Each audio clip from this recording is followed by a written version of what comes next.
Cultination, bonjour. Il arrive, et heureusement d'ailleurs, que des personnes échappent à des accidents et des destins dramatiques et tragiques. Il y a aussi eu des cas particulièrement graves suite à des accidents et à contrario des personnes qui ont survécu et s'en sont sorties rapidement. Dans la vidéo du jour, nous évoquerons un cas similaire et aborderons le sujet d'une bien triste zone géographique de l'Atlantique. Cette chaîne est faite pour vous.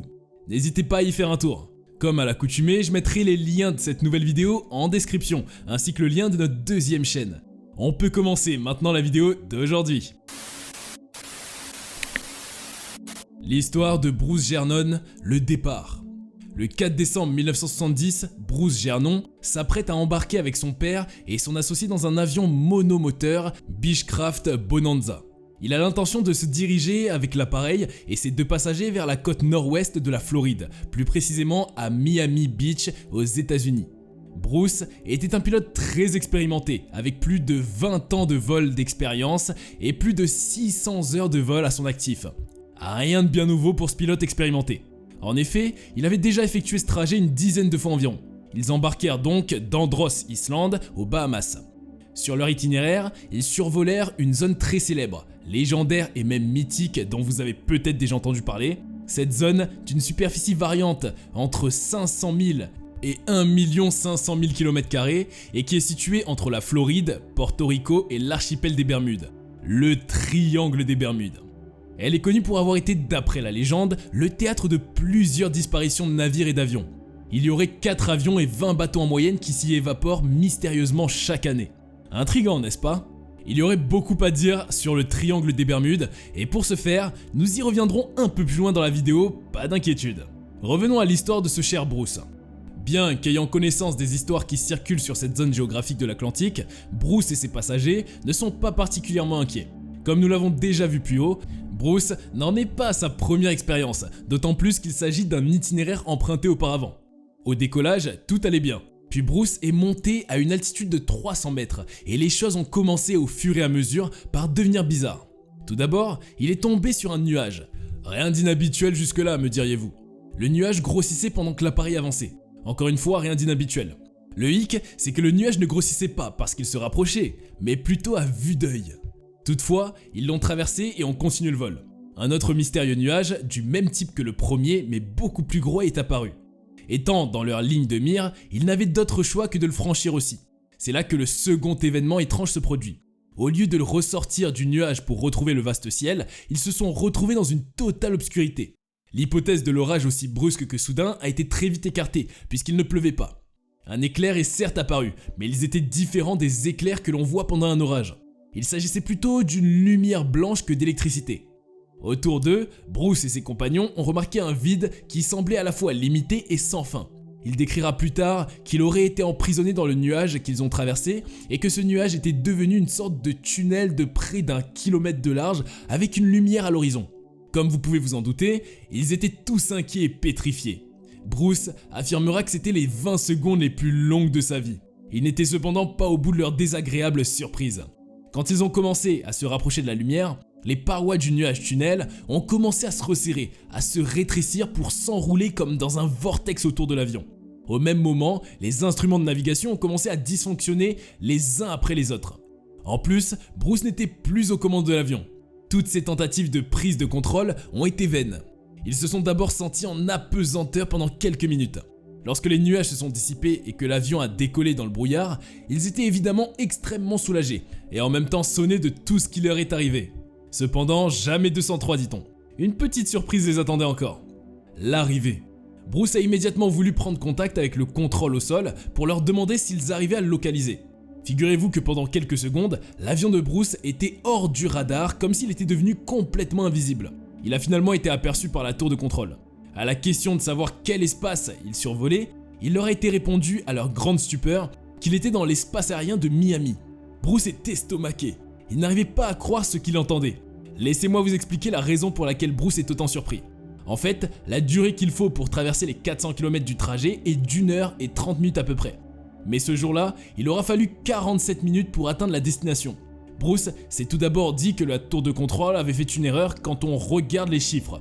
Tout le monde dira que c'est juste impossible et que le contrôleur s'est probablement trompé, Mais quand les nuages se sont dissipés, Bruce a vu qu'il était bien au-dessus de Miami. L'avion a atterri en toute sécurité et les questionnements ont commencé. Qu'a-t-il bien pu se passer? Explication du phénomène. Selon Bruce, il aurait fait un saut dans le temps de telle sorte qu'il a surmonté 100 km en 10 secondes. Bruce pense qu'il a réussi à réduire le temps et certains scientifiques aussi pensent qu'il a fait un mouvement dans l'espace et pas dans le temps. Bruce Gernon a raconté son histoire à des professeurs et des experts. Aucun d'eux n'a cependant pu expliquer ce qui s'était passé ce jour-là. À défaut de cela, il a sorti un livre, Au-delà du triangle des Bermudes, véritable rencontre avec le brouillard électronique, les avions manquants et les distorsions temporelles. Il s'exprime logiquement au sujet de toute l'histoire. Il est arrivé à la conclusion que la cause de cette expérience est un brouillard qui aurait été accompagné des flashs qu'il a aperçus. D'autres personnes évoquent l'énergie noire comme potentielle cause. En cosmologie, l'énergie noire ou énergie sombre est une forme d'énergie hypothétique remplissant uniformément tout l'univers et dotée d'une pression négative. En effet, elle se comporte comme une force gravitationnelle répulsive, ce qui aurait causé ce tourbillon quand il essayait de quitter le tunnel. Cette énergie aussi pourrait déformer l'espace et le temps comme un trou noir, créant cet étrange tunnel. Bruce et ses compagnons ont eu beaucoup de chance de s'en tirer, car il aurait pu ne jamais réapparaître. Mais toutes ces théories restent des spéculations qui n'ont jamais pu être prouvées. Nous avons quand même une autre explication plus rationnelle et scientifique qui a été avancée. Des archives ont montré qu'il y aurait eu un vent très fort d'une vitesse d'environ 700 km par seconde ce jour-là. Cela pourrait favoriser une perturbation dans la magnétosphère terrestre, à cause de quoi le radar a refusé de fonctionner et en est tombé en panne. La théorie de Bruce sur le brouillard électrique est peut-être vraie. Par rapport aux nuages, il n'est pas impossible de tomber sur des nuages orageux dans cette zone, dû à la basse pression que les pilotes y rencontrent constamment. Peut-être que les nuages qui étaient soudainement apparus devant les yeux de Bruce étaient de puissants courants d'air croisés.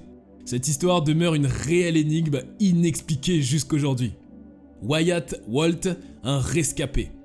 Un autre homme a survécu près du triangle des Bermudes. Il se nomme Walt Wyatt, un vétéran de l'Air Force. Il disposait d'un avion Baron bimoteur Beechcraft qu'il a décidé de piloter pour aller à Miami le 5 décembre 1986. Un problème s'est quand même posé par rapport au bon déroulement du voyage. Ses instruments de vol lui ayant été volés, il a dû utiliser une boussole.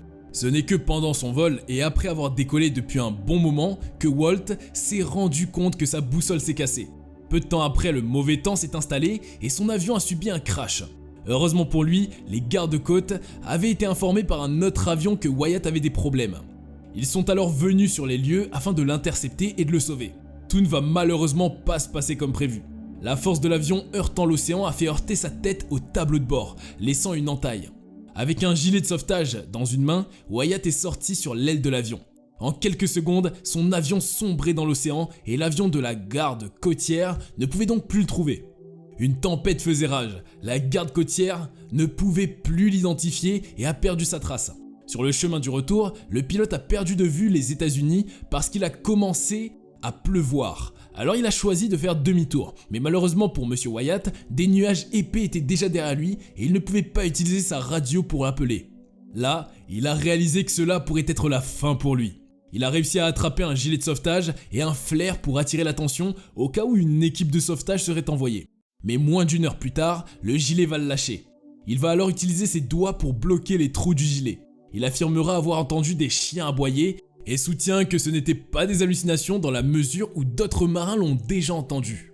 Ce seront maintenant des sangsues de mer qui ont commencé à s'attacher à ses jambes et à le mordre. Il y a eu par conséquent du sang, ce qui a attiré les requins. D'après lui, les requins n'ont pas pu le localiser toute la nuit car la mer était agitée. Lorsque le matin est arrivé et que la mer était calme, il a vu des requins dangereux. L'un d'eux a été identifié comme étant un grand requin mako. Il y aurait tourné autour et même fixé à plusieurs reprises. Plus de peur que de mal, il a été secouru après avoir résisté 15 heures de temps au bord du triangle des Bermudes. Il a tout de même pu tirer une agréable surprise de ce sombre épisode de sa vie. Près de 25 ans plus tard, des chercheurs de la Global Reef Expedition ont retrouvé son avion qui avait coulé cette fameuse nuit. En réalisant que son avion agissait comme un récif, offrant un refuge à la vie marine, qui trouve normalement refuge dans un récif de corail nature et ainsi aider l'écosystème marin, Walt Wyatt aurait peut-être des souvenirs un peu plus heureux. Fait intéressant sur le triangle des Bermudes.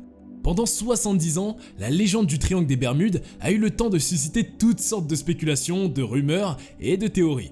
Nous allons faire un rapide tour des plus célèbres théories autour du triangle des Bermudes. Une météo particulière. Les avancées technologiques réalisées dans le domaine de l'hydrographie ont permis d'avoir une meilleure visualisation des fonds marins. Les chercheurs ont ainsi pu analyser le plancher océanique du triangle des Bermudes et ont révélé que les Bermudes se trouvent au sommet d'une montagne sous-marine de près de 4000 mètres de haut. L'étude de la composition et de la texture du fond marin montre également de nombreux récifs, formés par l'accumulation d'algues, de coquilles et d'épaisses couches de calcaire. Nous avons le paysage accidenté avec des abysses pouvant aller jusqu'à 8000 mètres de profondeur. Ces caractéristiques topologiques, ainsi que la météorologie particulière de la région, pourraient expliquer les nombreuses disparitions qui ont eu lieu. En effet, dans le triangle des Bermudes, il est assez fréquent que plusieurs phénomènes ou catastrophes naturelles se produisent. La météo est confrontée à des ouragans, des tempêtes équatoriales et d'orages provenant de la côte mexicaine. Sur des images satellites, les scientifiques ont en effet pu observer la présence de formations nuageuses en forme d'hexagone de 30 à 80 km de diamètre.